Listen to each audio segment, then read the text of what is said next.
What is up, ladies and gentlemen? Welcome to another exciting episode of Talk Inside the Ring. As you can see, I got the 2 championship belts behind me. Let's ring that bell, because it is time to talk about WWE SummerSlam. Alright, so match number 1, the Raw Women's Championship match. Bianca Belair taking on Becky Lynch once again. And this is at SummerSlam. Now, before I even start talking about this match, I thought it would have been a great idea, and maybe they might have done this, but it didn't look like they had. I thought it would have been a really good idea if before SummerSlam, Becky Lynch started playing mind games about how you may have been able to get better of me at the different pay-per-views, but we're coming up to SummerSlam. I beat you in an instant. Can I do it again? Will you mess up? This is it. This is the be-all, end-all. The other times were just flukes. This is it. I would have loved if they were able to play that dynamic and really make Bianca start doubting herself, and that would have made for a really interesting comeback story, I felt like. But they have a really good lockup. I remember Chris Jericho saying he can tell a match is going to be good if the lockup is good, and they had a really good lockup. They take things slow, and they kind of throw in a little bit of everything in there with them, trading holds to some mat wrestling, and we even see that Becky Lynch is able to keep up with Bianca where they have wrestled so many times. Becky is able to reverse a majority of her moves either into a pinfall or into some type of slam or just almost anything to get better of her, and it really makes you think, okay, what is Bianca going to do to stay one step ahead of Becky if Becky knows everything that she is doing? And we get some really good stuff from Becky, from her injuring Bianca's arm to using the hair to her advantage, and Bianca does a really good job of selling the injured arm. And you really think there might be one time where Becky might walk away with the Women's Championship, but with a back superplex and her move for the 1-2-3, we get not only Bianca being able to finish this rivalry with Becky Lynch, but Becky Lynch not only turning face, but we get the return of Bayley and 2 debuts from former people from NXT who were let go that Triple H has brought back.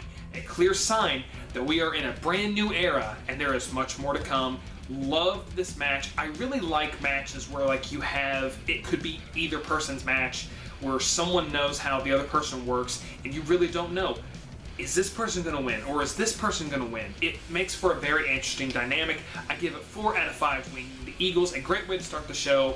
And it all gets better from here.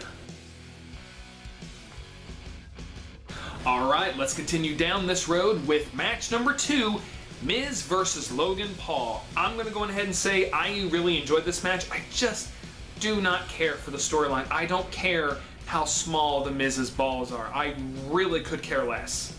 I could care less so much about the stupid storyline. But I really like this match. We see that Logan Paul is getting better in the ring. We see that they too have a really good lockup. And yes, this is Logan Paul trying to do his best against the person who taught him what he knows. And we can see Miz using a little bit of that experience by not only using his heel tactics of mocking him, but also locking him up on the ropes, and also continuing to do his heel tactics by faking Logan Paul out every now and then by making him think he's going to get kicked in the face, to just slapping him, to doing anything he can to get in his head and get him off his game. But we see Logan Paul does start to make a comeback with some impressive chops.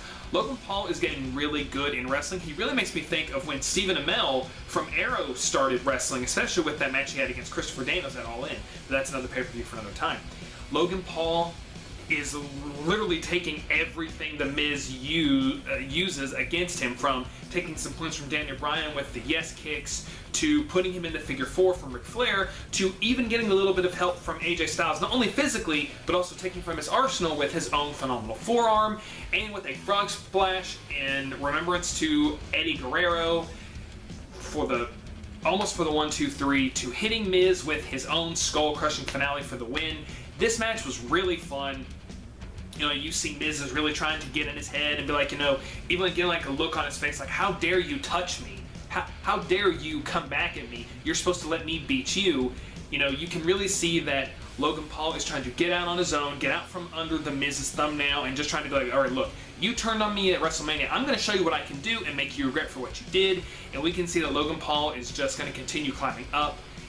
I see a bright future for him in WWE if he does continue to wrestle. Another 4 out of 5 winged Eagles. This match was really fun. I also had never seen Tommaso Ciampa got himself thrown out of the match, but he refused to leave. I had never seen that before. Usually, like, you have the wrestler, like, complaining, stomping their feet and walking off. But no, Ciampa got a chair, sat down, was like, no, I refuse to leave. And then we hear AJ Styles music, and like everybody's looking for him, like what the heck's going on? And then he comes in, attacks Ciampa, which then allows Logan Paul to hit his own phenomenal forearm. Such a fun match. I really am enjoying these celebrities who actually are athletes and who know what they're doing versus ones who think they know what they're doing and then it doesn't end up going that well. Loved this match. 4 out of 5 winged Eagles. Alright, so match number 3, Austin Theory versus Bobby Lashley for the United States Championship match. I didn't know how this was going to go. Part of me was thinking, well, maybe Theory will actually win, but also, again, it is Bobby Lashley, and Theory,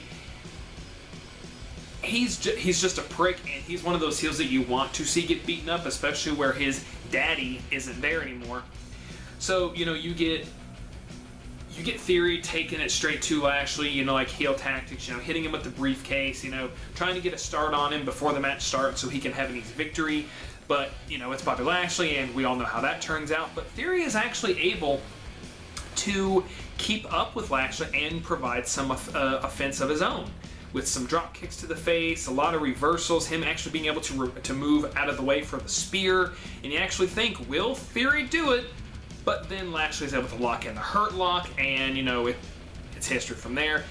This match was pretty quick. I was actually thinking it was just going to be like a huge squash match. Like, as soon as the match starts, Lashley just picks him up and throws him down 1, 2, 3. But they let Theory get some offense in, and it was a nice touch. You're getting to see like the sleazeball with the briefcase. Who's being like, oh, I'm going to do this, I'm going to do this, and he just won't shut up. And you really just want to beat the ever-living crap out of the guy. We get that here with Lashley. Even though Theory did provide some offense, ultimately Lashley with the win. Fun match. I'd give it a 3 out of 5 winged Eagles, and we are going to move on to the next one. Alright, so match number 4, Judgment Day versus Dominik and Rey Mysterio. I actually really didn't know how to talk about this match because I didn't really know how I was going to take notes on it, where it just seems like in a tag team match there's just like so much going on and I kind of can't keep up with it. So I think I might change my format on this and actually film myself reacting to the matches, and I'll see how that goes. But anyways, the best that I can take on this is I really like how Dominik and Rey's tag team style is. I always thought that would be a cool idea to kind of use your tag team partner as a weapon, like using each other for moves and stuff, like power bombing your partner into an opponent or something along those lines. I really like how that works. They start the match out with Dom, and then, eventually it's kind of all Rey. Dom kind of gets tossed to the side for a bit. They especially mention how this is Rey's 20 to 25th anniversary, and it's like that's a big part of the match, where you have everybody being like, happy 20 years, Rey, and stuff like that. But we all know what we come to this match for. The return of Edge. That was freaking awesome. With just the fire and him just coming up with the sunglasses and the red jacket really makes you think back to the days of the Brood. With Edge coming in and helping, Rey gets the 619 for the 1, 2, 3. I would give this 3 out of 5 winged Eagles. It wasn't bad. Tag team matches are hard for me to work out, but from what I was able to write down and recall, it was okay. It was an okay match. I'm really thinking that we might be seeing Dominik turn on Rey Mysterio here soon. Let me all know what you think. But yeah, 3 out of 5 winged Eagles. Not bad. Let's move on to the next one.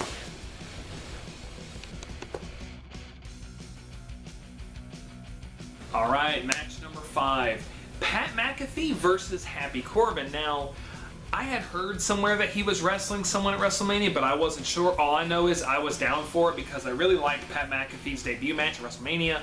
And if he comes back and wrestles at the big pay-per-views, like Mania, SummerSlam, even Survivor Series, or heck, put him in the Royal Rumble, I'd be okay with it. But, we get to see the athleticism of Pat McAfee. We know he's a really good athlete from being a former football player. And, we see that he can still do stuff like, the moonsault, and even him attempting to do a swanton bomb, which he calls the swan tone band beanie. But we also get to see Happy Corbin, where he is the vet. You know, it's the wrestling veteran versus the rookie, with the veteran underestimating the rookie, but with the veteran actually doing something that is kind of a fear of mine if I were to ever get into a fight, being put in a corner. With Baron Corbin actually utilizing that and using his inexperience to lock McAfee in a corner, but with McAfee being able to get out of it and put the hurt on Corbin. You know, especially with that scary spot where he almost fell back and broke his neck, and he said in his podcast that was pretty darn scary, and it was pretty much a leap or not. It was scary. But this was a very fun match. I liked how we were able to see Pat McAfee stick it to Corbin and being able to walk away with the victory. This was a fun match. It was pretty entertaining. I'd give it a 3 out of 5 Winged Eagles. It was something that was able to kill the time, but it was fun overall. Like I said, I would be happy if Pat McAfee came back and wrestled in like the Royal Rumble or something. I think that'd be kind of fun. You know, like he'd be sitting at the announce table and all of a sudden it counts down and boom, there's McAfee, and he just runs from the table right into the ring. So I had a pretty good time with this match. I've noticed a lot of matches on this show take place outside. There's a lot of fighting on the outside in this show. But like I said, overall, 3 out of 5 Winged Eagles, something that's definitely worth to be viewed. Alright, so match number 6, the Usos versus the Street Profits for the Unified Tag Team Championships. This match had a big match feel to it because you have the question. Will the Bloodline walk away with all the gold still, or will it be the Street Profits' time to become the new Unified Tag Team Champions? Especially where we have Double J, Jeff Jarrett, as a special guest referee, with him sometimes putting everybody in their place and be like, I'm going to make sure that this is done right. You hit me, I'm going to hit you right back. Really makes you feel like back in the days of WCW referees, where you tried something with them, they will do something to you, and they don't give a crap. We have a really good tie-up, and you know, we have the Usos being able to put in some good heel tactics by literally cutting the ring in half, by having one of the Usos having Dawkins in the corner and then running up to Ford and trying to pretend that they're their partner and yanking it away, rubbing it in the face. We have your partner, you can't do nothing. Really good heel tactics by the Usos. They're not playing around. They're really trying to get in the heads of their opponents, but we eventually get to see the Street Profits with a comeback. And by the way, I have not really seen that many big entrances in the show, with the Street Profits being the ones to start that with having the Titan cheerleaders a part of their entrance. So just thought I'd throw that in there. But with Dawkins doing a flip over the ropes to take out both Usos, to where eventually we get Montez Ford involved with an epic frog splash, but it was not a fast enough pin to get the victory, and eventually we get the Usos finishing move. But before that, we do get to see some pretty good athleticism with a pounce into a freaking power bomb. That was one of the coolest things I had ever seen. So props on the Street Profits there, but with the Usos, with their finishing move, I keep wanting to call it a 3D, but I know that's not what it is. With a 1D for the 3 count, a really good match, a really good back and forth once the Street Profits were actually able to get in a few licks, but the Usos were able to walk away with the victory. The Bloodline still holds all the gold. 4 out of 5 Winged Eagles. This was an easier tag team match to cover than the one with Rey Mysterio and Dominik. I just really feel like maybe I need to go and do this in a different format than how I'm doing it, but I'm going to save that for another time, because we still got some other matches to cover, and I'm really excited to talk about the next one. Alright, so match number 7, Liv Morgan defending her SmackDown Women's Championship against the former champion, Ronda Rousey. I am a big fan of Liv Morgan. I'm finally glad that they put the belt on her. I really hope that she has it for a good time. She's worked her butt off. She deserves it. We even see that she brought back the color tongue thing for, you know, like this big special occasion. But the match with her and Ronda Rousey, it goes kind of like how you would think, you know, Liv Morgan trying to take it to Rousey, but Rousey is just such a powerhouse, throwing her around, trying to do the armbar, but with Morgan using Rousey's momentum against her whenever she can, by like putting her in like the crucifix pin or like a crucifix backbreaker, or even doing stuff like whenever she's in a submission trying to roll over and reverse it, or even able to get her in a submission of her own. it shows that she knows what she's up against, but she's trying to be smart. She's not getting over her head. She's not being cocky. She's really trying to win this match as best she can, and she's trying to do it smart. Whenever she's in a submission, she knows that's Ronda's bread and butter. So whenever she is in one, she looks to get either out of the ring as quick as possible, or touch the ropes, or get under the ropes, or something. She does whatever she can to get away from Ronda and think of something else. And I like how they did this. This match was short, and it was cut for time because of where the tag team match with the Usos and the Street Profits took longer than it was supposed to. But how they ended up having Morgan win with Rousey going back to the armbar once again, and she did injure Liv's arm, but when Ronda locked in that armbar, she actually stood up and got her in a pin. She got her in a pin situation, and with Ronda being pinned and with Morgan tapping out at the same time, Morgan walked away with the belt. Ronda snapped, went heel, beat her up, and then started beating up security, and then she left. I really liked how they had her win. It was her play. She was playing smart. She wasn't being a heel. She was like, okay, I know this is going to be tough, but that makes for really good storytelling. I liked how they had her doing whatever she could. She was trying to do anything she could to walk away from this still champion, and she knew that she wasn't going to be able to outpower her or anything like that, so she did what she could and tried chopping her down. Really good dynamic. I would give this a 3 out of 5 Winged Eagles. Really good chemistry and really good story. Let's continue.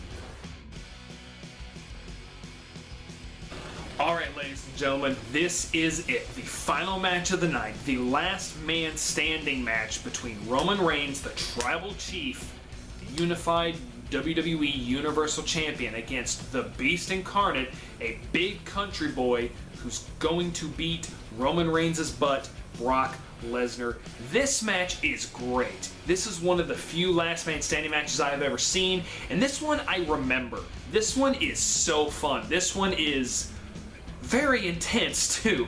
Like with Brock Lesnar literally having his entrance, walking to the ring and being like, hold on just one second, I forgot something. Bringing in his tractor, driving to the ring and climbing in the bucket of the thing and doing his own entrance just like a beast. He's like, oh, I'm gonna have fun with this, I'm gonna take you down. Throwing the microphone, Roman catching like a boss, and then Brock literally just pouncing on Roman. And for a majority of this match, it is all Brock.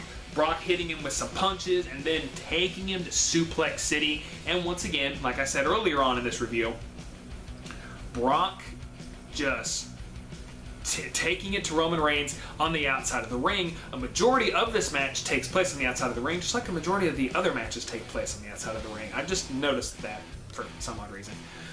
But a majority of this match is Brock from Suplex City to Suplex City, F5, F5, to using like some pretty interesting table spots, but then whenever Roman comes back, Brock comes back even harder.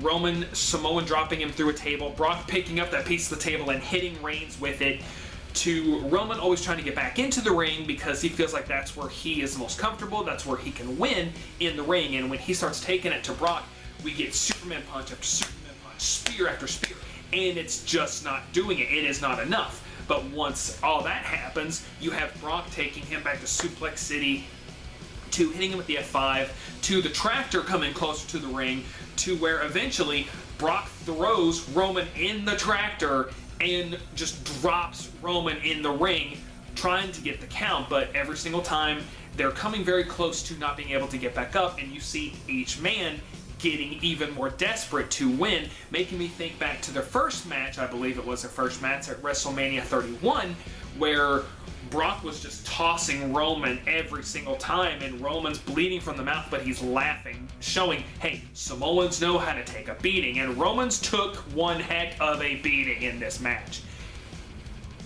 They did a really good job of showing how strong both these characters are, but how the match ended, they ended up making the loser look very strong, how they did it and how they had to do it. So, you have Brock literally picking up the ring with the tractor. That was freaking awesome.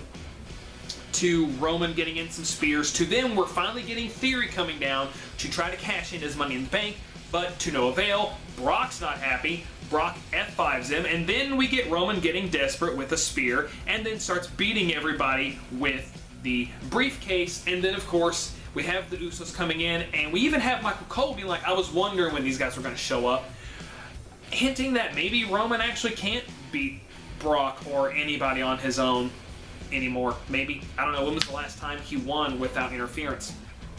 But literally seeing that Brock will not stay down to where they have to not only hit him with both belts, but to even having to pile things upon things just to keep Brock down. They made Brock look really strong. He's just not going to stay down. So if you're not going to stay down, I'm going to make it to where you can't get back up by burying you, and literally burying him. Makes me think of when John Cena had to bury Wade Barrett with all his chairs, just, without the, negative effects. But my favorite part of this match is actually when Paul Heyman comes up to Lesnar and gives him the belts. He's like, all right, here, look, take him. Just leave him alone. Leave my tribal chief alone. I have done everything for you for 20 years. I loved you. Just walk away. You win. Your new Universal Champion, Brock Lesnar. And Brock's got the belts. But he's like, nah, and he F5s Paul Heyman through the table. I thought that was just great, because Heyman was like, okay, look, you've won. You have beaten this man. Stop it. Just take your prize and go. That wasn't enough for Brock. And to eventually have the bloodline just pile things from tables to what was left of the announce table, because Paul Heyman went through it. Roman got desperate and he almost lost. And this was really good storytelling. Both Roman and Brock were starting to get desperate, and they both realized, okay, neither one of us is going to go down. What can we do to keep this guy down? And it was great how they had to do it. Fans were pissed, and I think a lot of people were pissed that Theory was not able to have a successful cash-in. He didn't cash it in successfully, so maybe we will get another cash-in later down the line. I have heard that the plan is he's going to be one of those who fail cashing in because the push with Cody is still happening, which I hope. But my overall review for Summer, this match gets a 4.5 Winged Eagles out of 5.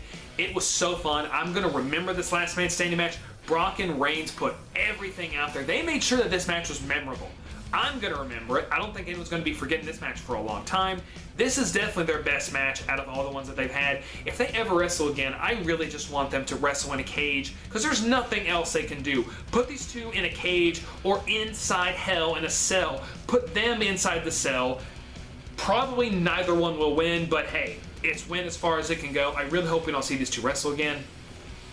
Overall, this was a great way to start Triple H's reign as head of creative in WWE. I would give this a 4 out of 5. It is a great pay-per-view. It's a little bit lengthy, but all the matches are really good. I didn't see a dull match in this. I would gladly go back and watch this for a third time. I strongly recommend that you do. But guys, put in the comments below, what did you think of SummerSlam 2022 as the first chapter in Triple H's reign in WWE? Don't forget to elbow drop the like button and spear the subscribe button for the 1, 2, 3, and put in the comments below, what pay-per-view would you like me to see review next? Do you want me to do my idea where I just film myself watching the pay-per-view and I react? I really want to know. Guys, I hope you're having a good summer and a good day, because eventually we're going to be hit with another Impact. Have a good day, guys, and I'll see you next time.